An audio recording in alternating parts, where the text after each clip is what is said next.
Kalau kita lihat sejak ke belakang ini, seperti mana yang saya bagi tahu dan sebagainya, tentang isu-isu perkauman yang kita hadapi, dan apakah pandangan Islam mengenai isu perkauman dan kemanusiaan sejagat, dan mohon Datuk kongsikan juga apakah realiti sebenar masyarakat Melayu dalam mengendalikan isu perkauman dan kemanusiaan sejagat. Tafadhal masykurun. Okay, Assalamualaikum warahmatullahi. Okay, actually when I say salam, actually salam is for everyone, Muslim and non-Muslim alike. That is what I believe, then that is what in the prophetic tradition. So when I say salam, is salam for everyone. So salam in peace be upon you, all of you, Muslim and non-Muslim. Okay. Alhamdulillah wassalatu wassalamu ala Rasulillah wa ba'd. Saudara pengurusi, tampaknya saya saja yang separuh Melayu di sini. Ini India dan China. So ini betul-betul harmoni ya. Betul-betul harmoni. Okey, saya akan sebut satu dua perkara kerana saya ingat kita tak mau jadi ceramah besar. Kita nak santai hari ini. Dalam kehidupan kita ini ada dua keadaan. Satu perkara yang mana berlaku dengan pilihan kita. Satu perkara lagi berlaku dengan bukan pilihan kita. Agama daripada Tuhan. Tuhan Maha Adil. Tuhan tidak akan menghukum sesuatu yang bukan pilihan kita, yang mana kita tidak ada pilihan. Apa yang bukan pilihan kita antaranya ialah bangsa kita. Kita tak boleh masa lahir saya dah book saya nak jadi Mak Saleh ke saya lahir nak jadi Cina ke, nak jadi Melayu. Ini bukan pilihan. Apa lagi bukan pilihan kita? Bukan pilihan kita siapa mak bapak kita. Mungkin kalau Tuhan kendaki kita lahir di Afrika, kita mungkin lahir di Amerika, tapi dia takdir kita lahir di Malaysia. Ada orang lahir daripada perut ibu bapanya yang Cina, ada Melayu, ada India. Ini semua bukan kerana kebijaksanaannya. Ini bukan pilihan. Ada orang lahir kulitnya putih, ada orang hitam, ada orang tinggi, ada orang rendah. Ini juga bukan pilihan. Di sisi Islam, perkara-perkara yang bukan pilihan ini, jika kita menghina manusia dalam perkara-perkara ini, ia adalah satu dosa kerana kita telah menghina pilihan Tuhan. Perkara yang pilihan macam mana mau buat baik, tak mau buat baik, mau inai orang, tak mau, itu pilihan. Kita ada pilihan. Tetapi warna kulit bukan pilihan. Untuk itu di dalam Al-Quran very clear. Sebelum lagi bangsa-bangsa bersatu, sebelum lagi manusia ni bercakap tentang racism, Quran kata inna khalaqnakum min dzakarin wa untha wa ja'alnakum syu'uban wa qabaila lita'arafu. Sesungguhnya ya ayuhan nas. Dalam Quran ni banyak dia kata, banyak juga kita akan dengar Quran kata wahai orang-orang yang beriman. Dia jemput orang beriman. Tapi dalam ayat ini dia kata wahai sekalian manusia. Tuhan kata wahai sekalian manusia, sesungguhnya kami menciptakan kamu. Kami ni bahasa kebesaran, macam beta lah, macam we ni we queen. So kan, kami menciptakan kamu lelaki dan perempuan. Kami jadikan kamu ada banyak tribes, ada banyak race, ada banyak tribes. Tujuannya li ta'arufu, untuk you kenal mengenali, to know each other. Untuk kenal mengenali antara satu sama lain, bukan untuk berlawan antara satu sama lain. Kemudian Tuhan kata yang terbaik bukan bangsa, bukan orang Arab. Kalau Nabi Muhammad yang buat Quran, dia mesti kata yang baik bangsa saya. No, yang baik orang yang paling takut pada Tuhan. Itu Quran. Bila orang Arab ini terkenal dengan perkauman, rasisme sangat kuat. Arab dalam sejarahnya sebelum kedatangan Nabi Muhammad berperang 40 tahun hanya kerana penghinaan seekor kuda kaum kepada kaum yang lain. Sangat perkauman sehingga dalam syair puisi Arab dia kata wama ana illa min ghuzayyati in ghawaitu wa in aku tidak lain melainkan seorang daripada kabilah aku. Jika mereka betul-betul, jika mereka sesat pun aku sesat. So apa saja aku ikut kaum aku. Bila Islam datang, Nabi Muhammad meletakkan suatu perkara yang penting. Nabi Muhammad kata, love kullukum min Adam wa Adam min turab. Semua kamu daripada bapa kamu Adam, Adam daripada tanah. Ini kepercayaan. Islam percaya sama, Kristian juga percaya sama. La fadla li arabiyyin ala a'jamiyyin wala a'jamiyyin ala arabi wala ahmar ala aswad wala aswad ala ahmar illa bitaqwa. In Arabic text. Dia kata tidak ada kelebihan orang Arab, privilege orang Arab ke atas orang bukan Arab. Tidak ada kelebihan orang bukan Arab kepada Arab. Ini Nabi cakap dalam konteks Arab. Tidak ada kelebihan orang kulit hitam ke atas orang kulit merah. Tidak orang kulit merah atas kulit hitam, melainkan dengan takwa, yakni sikap yang baik, jiwa yang takutkan Tuhan. 1400 tahun dulu Islam buang perkauman ini dan menganggap against Islamic teaching sesiapa yang bercakap tentang perkauman. Cumanya Islam dalam masa yang sama dia mengekalkan beberapa perkara. Ini saya nak fahamkan Muslim dan non-Muslim yang lihat ni, sebab dia kekalkan menolong sesama kaum yang dengan tidak menindas kaum yang lain sesuatu yang baik. So dia encourage untuk you tolong your family. So dia harta pusaka di kalangan orang Islam. Kalau mati kita kena berwaris kepada anak kita, tak boleh berwaris kepada orang. Dia kata tolong zawil qurba, kaum keluarga yang dekat, dapat pahala.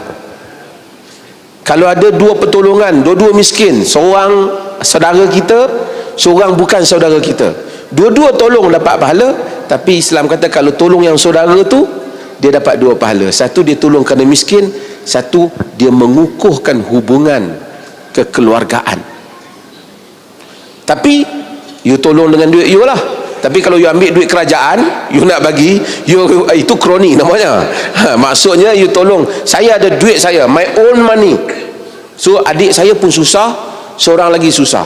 Kalau boleh saya kena tolong dua-dua. Tapi hanya cukup untuk adik salah seorang.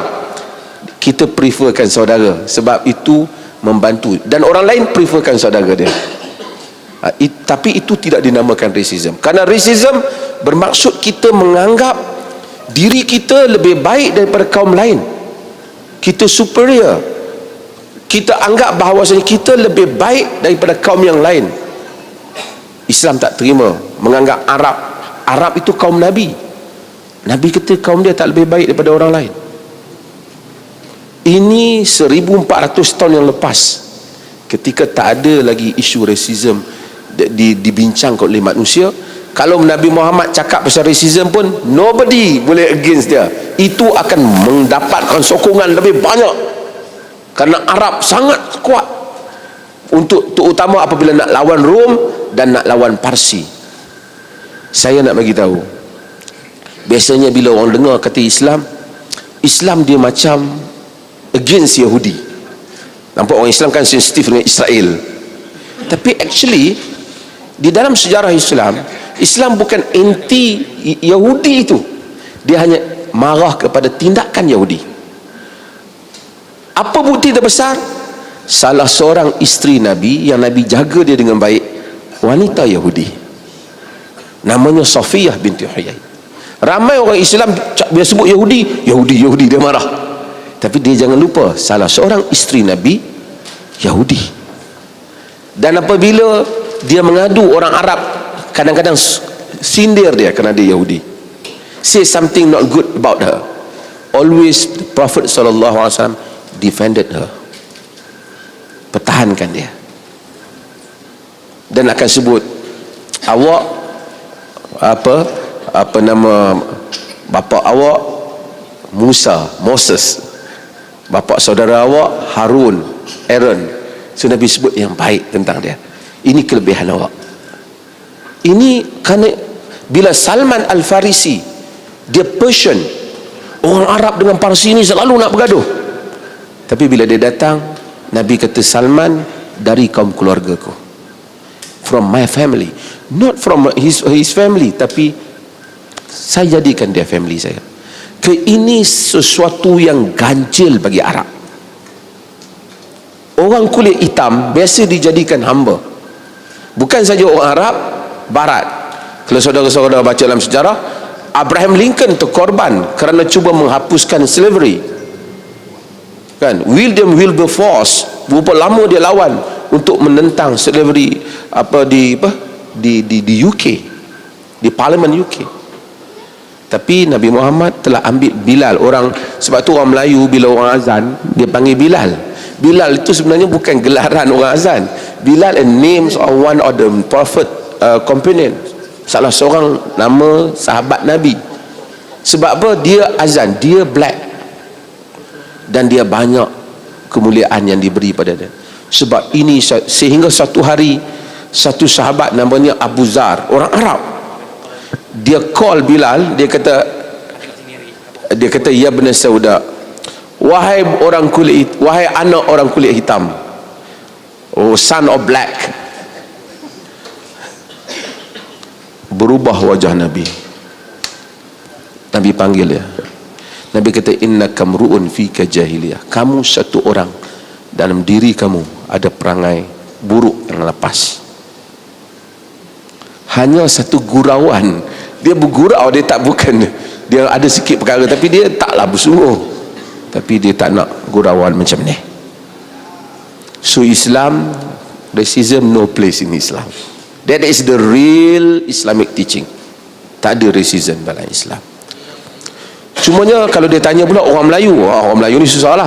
Orang Melayu ni ada yang mengamalkan Islam, ada yang tak mengamalkan Islam. Tapi walau macam mana pun, saya ingin bagi tahu kesan daripada ajaran Islam, walaupun ramai orang kritik apakah, kesan daripada ajaran Islam, resis sebenarnya dapat dibendung dalam masyarakat Muslim di mana saja.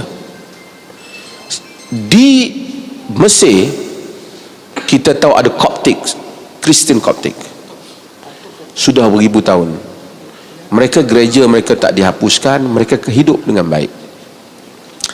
Di Malaysia kalau kita ambil, walaupun ada sikit ketegangan, tetapi saya rasa orang Melayu walaupun macam mana pun, kalau ada perasaan dia sentiasa ingat dia tak boleh inayai orang bukan Melayu. Sebab itu dalam, kalau tengok sejarah yang dulu, di tengah kampung Melayu ada kedai Cina, boleh berniaga dengan kaya raya, dia tak kacau. Dia kadang-kadang dia hutang kedai Cina dia bayar, hutang kedai Melayu dia tak bayar. Dia panggil toke. Jumpa Cina je dia panggil toke. Dia artinya dia saya rasa dia tak panggil dengan panggilan-panggilan, kerana dia rasa walaupun di sudut bangsa tu kadang-kadang dia terasa, tapi dia masih ingat sebahagian besarnya lah, agama tak benarkan hina kaum orang. Walaupun ada yang terlepas, saya tak nafikan, tapi saya rasa dia dikawal kerana ada pengaruh agama. Hatta orang Arab sebenarnya, apabila kemasukan Parsi dengan Arab di Baghdad, apabila negara berkembang, orang Parsi banyak datang. Ulama-ulama terpaksa tulis banyak, sehingga ulama-ulama kata mana-mana saja hadis yang bersifat perkauman, you tak perlu tanya scholars, you know that is fabricated hadis.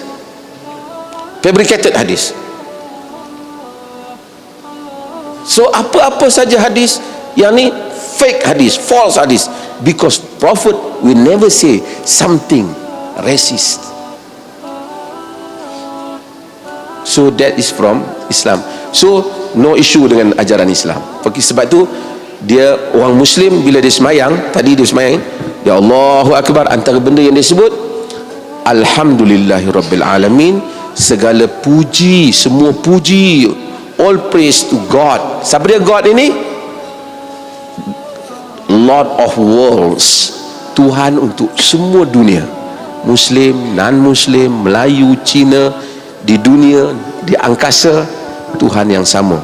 Tak boleh kita kata wahai Tuhan Arab, wahai Tuhan orang Melayu. Tak ada. Tuhan sentiasa untuk semua. Okay. Terima kasih, Musi.